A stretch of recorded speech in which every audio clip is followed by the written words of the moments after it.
Bom, então, seguindo aí nessa articulação com o que o Lacan está trabalhando aqui no seminário 1 e aquilo que já vinha sendo desenvolvido anteriormente, vamos ler três trechos do seminário 1 que estão na página 35, 36 e 49, para a gente construir aí um raciocínio e articular esse raciocínio com o que vinha sendo elaborado antes. Então, na página 35, a gente tem dois parágrafos. Então, são quatro trechos que a gente vai ler, tá? Os dois primeiros na página 35. Então, no primeiro, segundo, no terceiro parágrafo, no finalzinho do terceiro parágrafo, a gente tem o Lacan dizendo o seguinte: Freud chega mesmo a escrever, não nos estudos, mas num texto ulterior, publicado sobre o título Metapsicologia, que a força da resistência é inversamente proporcional à distância em que nos encontramos do núcleo recalcado. Ou seja, aqui Lacan está só apresentando a ideia do Freud de que a resistência ela tem a ver com a distância que a gente está daquilo que foi recalcado. Quanto mais próximo a gente vai chegando do que foi recalcado, mais resistência a gente vai encontrando.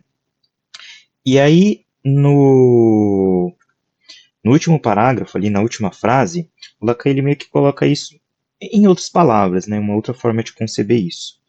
Diria que se encontra uma resistência tanto maior quanto mais o sujeito se aproxima de um discurso que seria o último e o bom, mas que ele recusa de maneira absoluta. Ou seja, colocando isso em outras palavras, é quase como que quanto mais próximo o sujeito vai chegando de formular uma verdade que seja assim a definitiva, né, a verdade assim desse sujeito, nessa essa fala que delimita por completo esse sujeito, quanto mais próximo ele vai chegando disso, mais resistência ele vai encontrando, né? Então, a princípio, aqui é só uma ideia do Freud que ele está colocando, tá? Aí, na página 36, ele vai fazer a questão, né? Será, lá no último parágrafo, tá? No comecinho do último parágrafo, será que a resistência vem unicamente daí? Será que a resistência tem a ver só com isso, né? E aí, vamos ver, então, né, já que a pergunta abre margem justamente para a interpretação de que então tem a ver com outras questões, vamos ver então o quanto que essas outras questões que também se articulam com a resistência, o que a gente chama de resistência do paciente, tem a ver com o que vem sendo desenvolvido antes, né?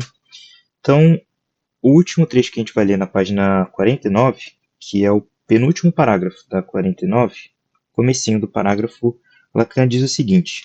Esse aqui é um trechinho um pouquinho maior, mas acho que vale a pena ler, tá?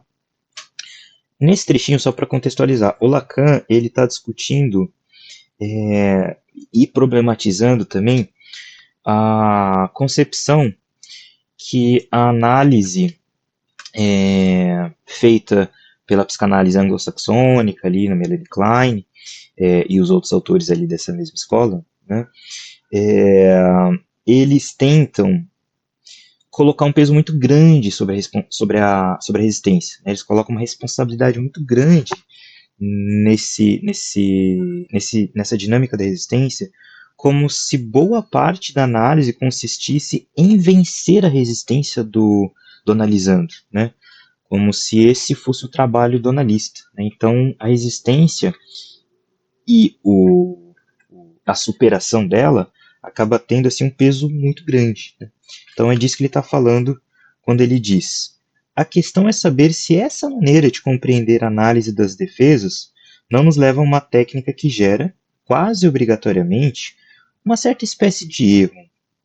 Um erro que não é um erro, algo anterior ao verdadeiro e ao falso. Há interpretações que são tão justas e tão verdadeiras, tão obrigatoriamente justas e verdadeiras, que não se pode dizer se respondem ou não a uma verdade. De qualquer modo, elas são verificadas. Essa interpretação da defesa, que eu chamo de ego a ego, convém, seja qual for o seu valor eventual, abster-se dela. É preciso que haja sempre pelo menos um terceiro termo nas interpretações da defesa. De fato, é preciso mais, como espero poder demonstrar-lhes. Hoje, no entanto, estou apenas abrindo o problema. Então, olha que interessante, né? Ele diz que nessa análise, nesse tipo de análise, pode acontecer um erro, mas que é um erro que não é um erro, né? Como assim, né? É algo que é anterior ao verdadeiro ao falso, né? Interpretações que são tão verdadeiras, mas ao mesmo tempo erradas, né? São tão justas, mas ao mesmo tempo falsas. Por quê? Se vocês observarem nesse seminário, ele dá assim uma série assim de exemplos, vários, do fenômeno de espelhamento que acontece na análise dos sentimentos, né? Tem momentos assim que ele fala que os sentimentos eles são sempre recíprocos, né? Nesse comecinho aqui mesmo, né? Nessa primeira parte sobre a resistência. E por que os sentimentos são sempre recíprocos?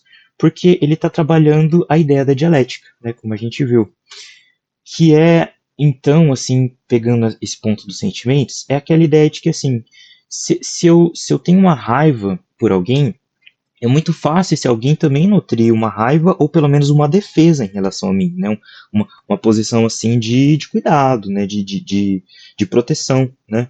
Se eu estabeleço assim uma relação com o outro, assim, de colocá-lo assim como o meu mentor, de que o outro tem uma verdade, o outro muito facilmente vai se banhar aí desse lugar e vai se, se enaltecer com esse prestígio, né, com esse lugar assim de destaque, de verdade sobre o outro, né?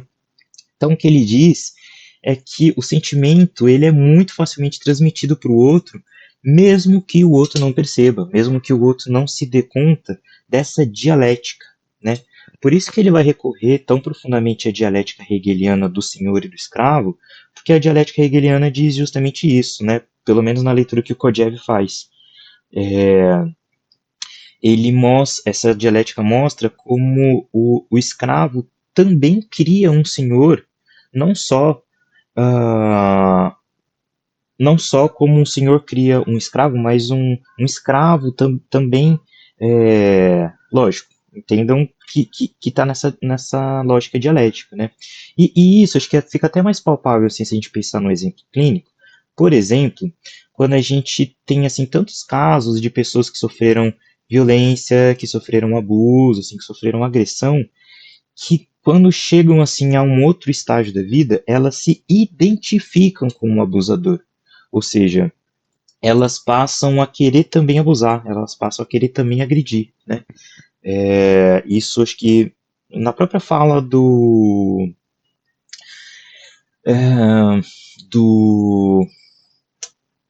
meu Deus, me fugiu o nome agora do pedagogo. Deixa eu jogar aqui rapidinho no Google. Aquela fala quando quando a educação não é libertadora. Gente, de quem é essa frase? Não é libertadora.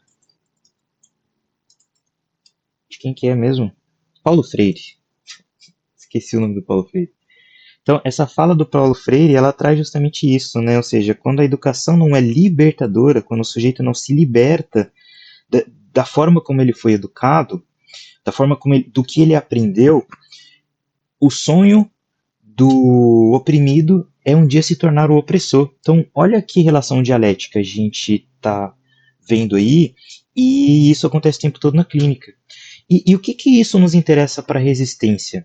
Justamente o fato de que o que o Lacan está apontando aqui é que nessa análise de vencer as resistências, que estava sendo trabalhado anteriormente, o analista ele não percebe que ele está preso nessa relação dialética. Ele está ocupando esse lugar dialético sem perceber, sem formalizar isso, assim, sem ter uma teoria a respeito disso, né? Então ele mostra vários exemplos aqui de erros em que isso acontece, onde essa dinâmica não é assim tornada consciente pelo analista, né?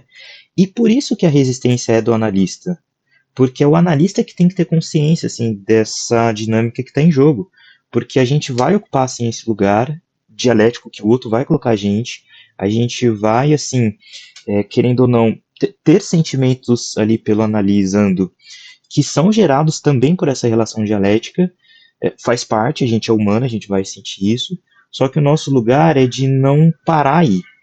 A gente tem que ter assim uma visão para além disso, e é isso que ele se refere quando ele diz que tem que ter pelo menos um terceiro termo nessa interpretação, porque senão fica dialético, fica dual. Por isso que ele fala de relação dual, por isso que ele fala de relação de intersubjetividade, porque o que ele está propondo aqui agora é um olhar que não ignora isso, que não anula isso, mas vê isso de uma terceira posição. Né? Você tem que ter uma terceira posição para delimitar essa díade, né? Essa dualidade. Né?